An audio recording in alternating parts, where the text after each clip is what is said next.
Assalomu alaykum. Hormaylar azizlarim, muqaddas jamoatim. Yaxshimisizlar, yaxshi o'tiribsizlarmi? Tinchmisizlar? Egamizning tinchligi har biringizning qalbingizga yor bo'lsin. Azizlarim, kelingizlar biz Matta yozgan muqaddas xushxabar 5-bob va 17-oyatda Rabbimiz Iso Masihning aytgan so'zlarini ustidan fikr qilsak azizlar. Keling, biz buni barchamiz baralla o'qiymiz. Matta yozgan muqaddas xushxabar 5-bob 17-oyat. Rabbimiz shunday deydi: Meni Tavrot yoki payg'ambarlarning bitiklarini bekor qilgani kelgan deb o'ylamanglar. Men bekor qilgani emas, balki bajo qilgani uchun keldim deydi. Amin. Avvalambor keling biz birinchi bo'limiga ahamiyat beramiz. Rabbimiz Iso Masihning bu so'zlarni aytish uchun bu so'zlarni aytishga nima uni majbur qildi? Chunki Rabbimiz Iso Masihni o'sha paytdagi din peshvolari ular Iso Masihni Tavrotning qonunlariga qarshi chiqyapti, bu qonunni buzayapti deb odamlarga ig'vo tarqatar edi. Payg'ambarlarning bitiklarini bu payg'ambarlarning bitiklariga amal qilmayapti. Tavrot qonuni, ya'ni Muso qonuniga amal qilmayapti deb u haqda odamlarga ig'vo tarqatar edi. Ana shuning uchun Rabbimiz Iso Masih bu yerda shunday deb aytayapti: Meni Tavrot yoki payg'ambarlarning bitiklarini bekor qilgani kelgan deb o'ylamanglar deyapti. Aslida ular shunday fikrda edilar va shunday hatto avval fikr ularda paydo bo'ldi. Ana undan keyin ular o'shani o'zlarini og'izlari ila Rabbimizni ayblashni boshladilar. Rabbimiz Iso Masih esa aytayapti: "Yo'q", dedi, "men bekor qilgani kelmadim", deyapti. Sizlar bunday o'y fikrlarga bormangizlar. Men balki bajo keltirgani keldim, deyapti. Azizlar, biz bilamiz, Tavrot qonuni Muso payg'ambar orqali Xudo tomonidan berilgan va Tavrot qonunida egamiz juda ham ko'p amrlar bergan. Tavrot qonunida juda ham murakkab amrlar bor. O'sha qonun, o'sha amrlarga har bir yahudiy farzand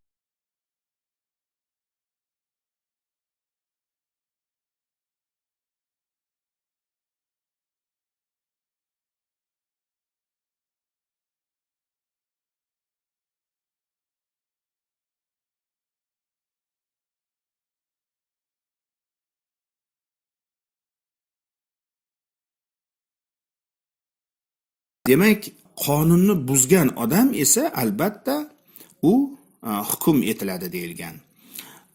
Siz bilan biz bilamiz, albatta hech kim qonunga to'liq amal qila olmagan. Ana shuning uchun aytadi, qonunning deydi 99tasini bajarib bittasini buzsangiz ham deydi, siz o'sha 99tasini ham buzgan hisobsiz deyiladi. Lekin Rabbimiz Iso Masih aytayaptiki, men Tavrot yoki payg'ambarlarning bitiklarini bajo keltirish uchun keldim deydi. Ya'ni o'shalarga amal qilish uchun keldim. Men ularni ijro etish uchun keldim, deyapti azizlar. Biz hammamiz bilamiz, nima uchun Tavrot qonuni Muso orqali berildi xalqqa. Chunki Xudo o'z xalqini gunohkor ekanliklarini tan olishlari uchun berdi. Gunohi yo'q odamni o'zi yo'qligini insonlar tan olish kerakligi uchun Tavrot qonuni berilgan. Hech kim Tavrotga to'liq amal qila olmagan. Tavrotda shunaqangi qonunlar bor, u qonunlarni hammasiga hech kim amal qila olmagan. Shuning uchun Rabbimiz Iso ham o'sha paytdagi din peshvolarini juda ham ko'p fosh qilgan va ularni ayblagan. O'sha Tavrot o'sha eng muhim ilohiy amrlarni aylanib o'tganliklari haqida Rabbimiz Iso ularni fosh qiladi. Endi qarang, Tavrot qonunlarini, ya'ni Muso qonunlariga amal qilgan odam shu bilan hayot bo'ladi degan. Demak, o'lmaydi degan. Qonun nima uchun berilgan? Qonun insonning gunohkor ekanligini fosh qilish uchun berilgan. Lekin qonunga amal qilgan odam, ya'ni qonunni buzmagan odam esa unday odam o'lmaslikka molik deyilgan. Ya'ni unday odam o'lmaydi, shu bilan yashayveradi degan. Demak, gunoh qilmagan odamga o'lim yo'q. Demak, gunoh yo'q joyda o'lim ham yo'q. Gunoh bor joyda o'lim bor. qonun buzilgan joyda jazo bor. Qonun buzilmasa jazo ham yo'q. Nima uchun ko'p shopirlar mana bir xillar bor. 5 yildan beri bir marta ham shtrafga tushmadim deydi. 10 yildan beri shtrafga tushmadim deydi. Chunki ular qonunni buzavermaydi-da. Qonunni buzsangiz darhol shtraf keladi, ya'ni jazo keladi. Xuddi shunday. Tavrot qonuni ham bandalariga shu yo'sinda berilgan. Ya'ni unga amal qilgan shu bilan hayot bo'ladi degan. Lekin uni buzgan odam esa u odam qonunsiz hisoblanadi va u odam jazo olgan. Shuning uchun Tavrot qonunlarga amal qila olmagan yahudiylarga o'sha paytda qurbonliklar buyurgan Xudo. O'sha qurbonliklar har xil qurbonliklar, har xil gunohga har xil qurbonliklar keltirish kerak bo'lgan va bir kimdir kaptar olib kelgan, kimdir qo'zi olib kelgan, kimdir qo'y olib kelgan, kimdir g'unajin, kimdir buqa, kimdir yana boshqa, ya'ni qonunlar buzilganligi uchun o'sha buzilgan qonunlarga ba'zi bir qurbonliklar buyurilgan. Ana o'sha qurbonliklarni odamlar majbur bo'lgan Xudoning huzuriga olib kelib qurbonlik qilishga. Bola chaqasi bilan so'yib yeb mazza qilib yashashni o'rniga haligi mol va qo'ylarni, qushlarni olib kelib qurbonlik qilishga majbur bo'lgan. Nima uchun? Chunki Xudoning oldida ular gunohlari bilan yashash, ya'ni gunoh uchun u paytda jazo bo'lgan. Shuning uchun odamlar bo'ynida gunohi bilan yashashga qo'rqqanligi uchun ular ma'batga, ya'ni qurbonlik olib kelishga majbur bo'lgan. Umuman olganda biz eski ahdni o'qib shu narsaga amin bo'ldik. Dunyoga gunoh bir odam orqali keldi. Ya'ni odam ato orqali bu dunyoga gunoh keldi. Biz bu tarixni yaxshi bilamiz.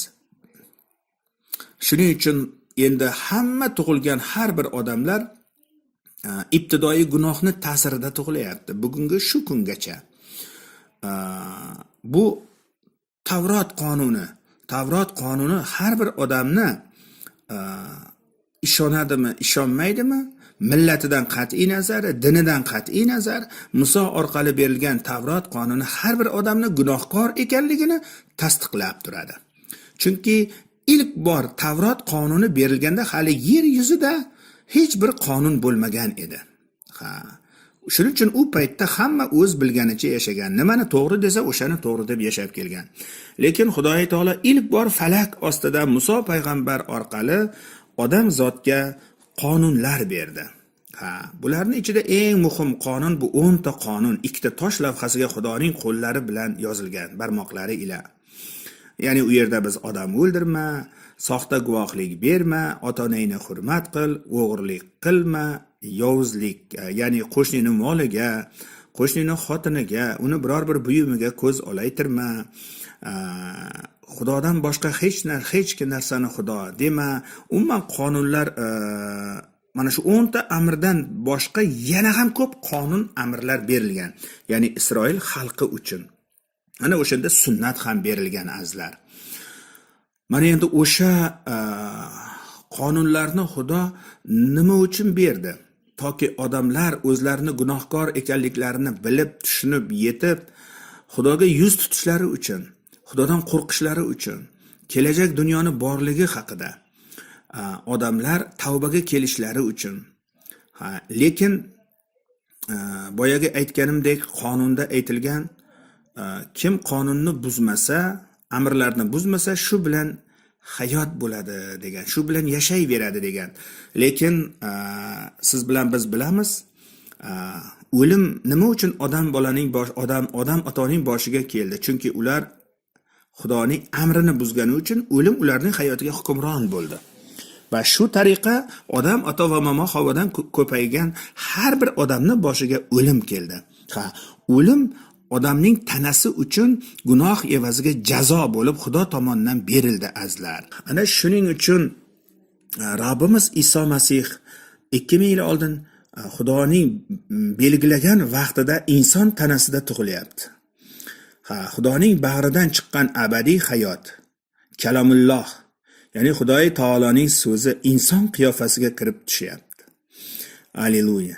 Va u aytayapti: men Tavrot yoki payg'ambarlarning bitiklarini bekor qilgani uchun emas, balkim ularga amal qilmoq uchun, ya'ni balki bajo keltirgani keldim deyapti.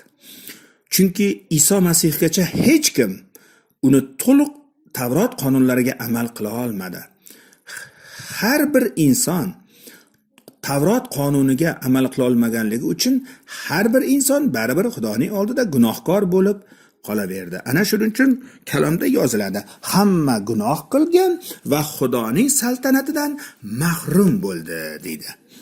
Rabbimiz Iso Masihning bu dunyoga kelishidan maqsad odamlarni gunohlaridan qutqarish edi. Ya'ni bir odam orqali dunyoga o'lim kelgan bo'lsa, endi samodan tushgan Iso Masih ikkinchi odam orqali odamlarga kechirim va hayot kelishi kerak edi. Ana shuning uchun Iso Masihni bu dunyoga kelishidan maqsad odamlarni qonun talab qilgan solihlikka erishtirish edi. Chunki qonun odamlardan solihlik talab qildi. Bu solihlik shunday solihlik ediki, odamlar gunoh qilmasligi kerak edi. Lekin odamlar baribir gunohkor bo'lib yashayverdi. Odamlar baribir gunohni qilaverdi. Eski ahdda payg'ambar kitobida aytiladi: begunoh hayvonlarning qoni mening ko'zlarim oldida daryo bo'lib oqmoqda deydi Xudoy taolo aytadi. Lekin odamlarning qalbi yuragi o'zgarmas deydi. Odamlar qurbonlikni keltirgani bilan, borib gunohlariga kechirim topgani bilan uylariga borganda hayot davomida dunyo tashvishlarida yana gunohga mubtalo bo'lavergan. Ana shuning uchun, ya'ni odamzotning fikri, uning qalbi, uning dili gunohga to'lgan edi. Esingizda bo'lsa, Rabbimiz Iso nima degan? Insonni Xudoy taolaning oldida nima harom qiladi degan? Og'izdan kiradigan biror bir ovqat emas deydi. Biror bir ichimlik emas deydi. Xudoning oldida insonni harom qiladigan narsa insonning qalbidan, dilidan chiqadigan harom xarish fikrlar, so'zlar, qotillik, baxillik, har xil nopok fikrlar, mana shu insonni deydi, mana shu insonning dilidan, qalbidan chiqadigan fikrlar, so'zlar deydi. Ana shu narsalar insonni Xudoning oldida harom qilib turaveradi deydi. Shuning uchun bugun biror bir ovqatdan bahona qidirayotganlar qattiq adashadi. Biror bir narsa ichganlardan xato qidirganlar, gunoh qidirganlar, haromni topganlar adashadi. Chunki gunoh insonning dilida yashaydi. Insonning dili, uning ongi, fikri o'zgarmas ekan, hech qanday qurbonlik ularning hayotini o'zgartira olmagan Xudoning oldida. Shuning uchun buni Tavrot qonunlari va payg'ambar bitiklari bularni eski ahd deyiladi. Ana shuning uchun Xudoy taolo o'zining ikkinchi ahdini, ya'ni yangi ahdini odam bolalari bilan tuzadi. Va buni Xudoy taolo eski ahd kitoblarida, payg'ambar kitoblarida bayon qilib ketgan. Shuning uchun Rabbimiz Iso Masih kelganda Iso Masihni hech kim hech bir gunohda ayblay olmaydi. Shuning uchun o'zi ham Rabbimiz Iso shunday degan: qani kim meni biror bir gunohda ayblay oladi deydi. Hamma jim bo'lgan. Chunki Iso gunoh nimaligini bilmagan zotdir. U na fikrida, na so'zida, na biror bir ishida xato qilmagan, gunoh ham qilmagan. Mana bunday zot yuqoridan kelgan zotdir. U qiz boladan tug'ildi, lekin erkak zotidan tug'ilmadi. Xudoning muqaddas kalomidan, uning bag'ridan chiqqan abadiy hayot, ya'ni inson qiyofasiga kirgan Iso shaxsi, mana bu ajoyib shaxs gunoh nimaligini bilmadi. Iso Masihgacha va undan keyin ham shu kungacha hech bir inson unga tenglasha olmaydi. Ana shuning uchun u aytadi: men ibtido va intihodirman. Men boshi va so'nggisiman. Men alfa va omegaman deydi. Alleluya. Rabbimiz Iso Masihga bu dunyoda hech kim teng kela olmaydi. Shuning uchun Rabbimiz Iso Masih aytayapti: men Tavrot yoki payg'ambarlarning bitiklarini bekor qilgani kelmadim deyapti. Sizlar unday deb o'ylamanglar. Balkim men bekor qilgani emas, balki bajo keltirgani uchun keldim deydi.